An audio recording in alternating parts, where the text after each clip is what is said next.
February is Black History Month, and all month long, we've been shining the spotlight on Black performers and organizations that make the theater community a better place.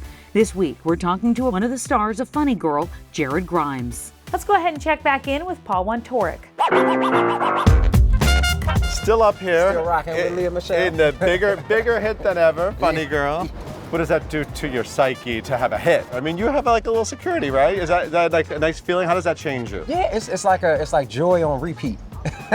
There's just constant joy and entertainment coming from this theater, and yeah, super grateful. We are closing out Black History Month. You're actually the first Black actor to play Eddie Ryan. Oh man, that's great. And then you got a Tony nomination, and look at it, it's a big hit. And you know it means a lot to people in the audience, you know, witnessing that and knowing sort of how special that is. Oh man, it's even when you say it, it just kind of gives me the chills, because I never really thought about it like that. Like I was like, yeah, there's been African American Eddies before, like, but you know, just to know that, you know, I'm the first person to kind of do it in the way that I've done it, it's just like, oh man, it's mind-boggling. When I signed up for this project, I just, you know, really wanted to step into the role of Eddie Ryan and add something that, you know, maybe we haven't seen before in terms of, you know, being an African-American performer, such as my heroes like Sammy Davis Jr. and Gregory Hines and John Bubbles, the Nicholas Brothers, Bilbo Bojangles Robinson. So I really was geeked to step into the role of Eddie to add that kind of component to it.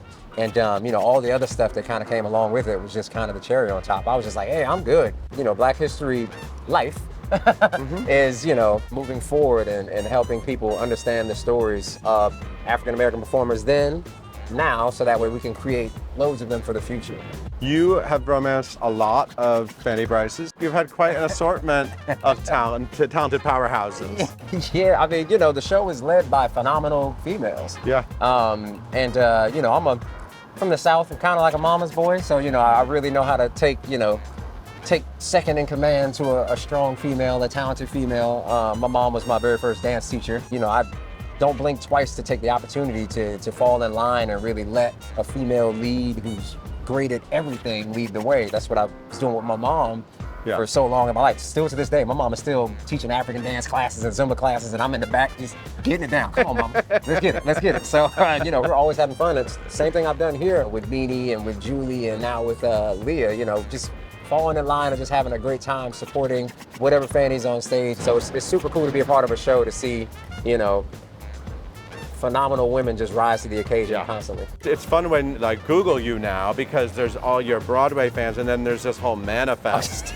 You're on the TV hit Manifest, which has like rabid fans who are like really have supported this show. The Manifesters, it's been cool because you know, my character in Manifest is the complete opposite of Eddie Ryan. People usually aren't happy with Adrian Shannon's choices in Manifest, because he is kind of like one of those rogue warriors who sees the world in a certain way that may not be beneficial to a lot of other people. Yeah, I started on the show almost 5 years ago now, and my dream has always been to be able to do Broadway and TV and film at the same time. At one point I was going to rehearsal at Open Jar and in tech for this, and then I was filming 4 a.m. in the morning, 5 a.m. in the morning, so that was like one of the coolest things. I mean, I had to make sure I got my sleep, and you know, I stepped on flight 828 not knowing that I was going to be on the show for 4 seasons. Sure. I'm still kicking. You just have such a great energy about you, and I want to know, where does that come from? Where does that originate? Just, you know, I got a lot to be thankful for. I always dreamed as a kid that I would end up in the places that I've ended up. And you know, you dream relentlessly in hopes of maybe getting close to that. And I made it a habit of just making the dreams actually happen, and then some, because I really make it my mission to like give. You know, I'm super thankful to be in a position where I can just constantly give now, and I became obsessed with that. Like I became obsessed with making people smile. I became obsessed with making people laugh.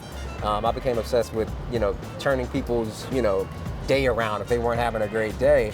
And you know, lo and behold, I could do that as me without dancing or performing or singing or acting, and then I can do it with the passion that I love and those same things too.